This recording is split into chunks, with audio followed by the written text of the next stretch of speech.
wala naman kami na monitor. And so far as I'm concerned.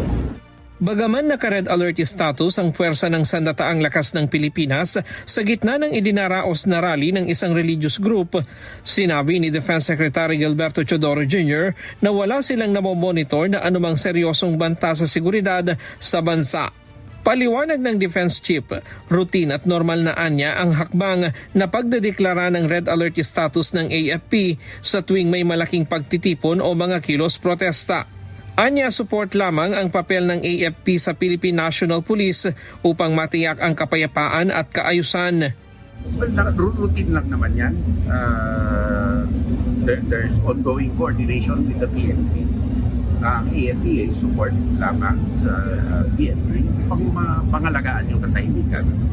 That's normal and routinarity. Samantala, wala pang kumpirmasyon kung sino ang susunod na magiging AFP Chief of Staff sa nalalapit na pagreretiro ni General Romeo Browner Jr. ngayong Hulyo. Ayon kay Secretary Teodoro, nasa prerogative ng Pangulo ang pagpili ng susunod na leader ng AFP at tumanggi na itong isapubliko ang mga rekomendasyong isinasagawa. Yun ay usapin for the decision of the President at yung choice ng Chief of Staff talaga pupuntahin sa lahat ng ibang mga posisyon sa Armed Forces. So, hintayin ko yung pasya ni Presidente, hintayin namin lahat ng pasya ni Presidente.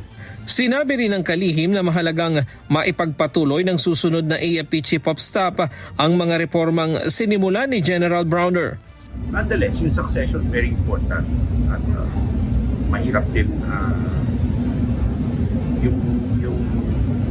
you must choose somebody who will build on yung magtutuloy yung legacy ni General Browner.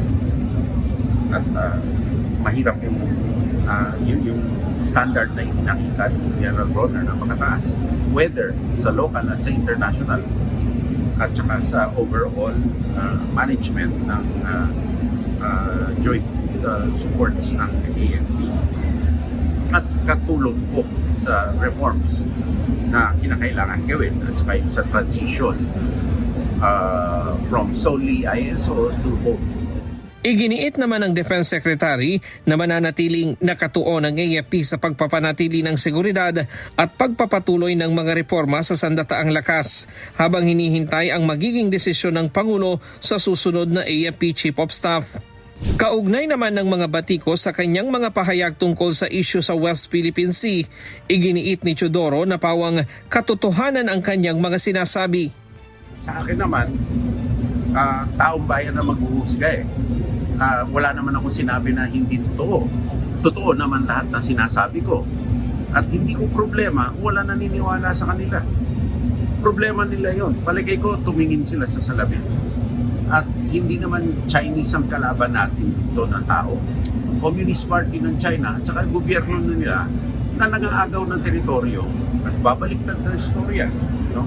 So, hindi nila madaan sa issue, dinadaan na lang nila sa alboroto.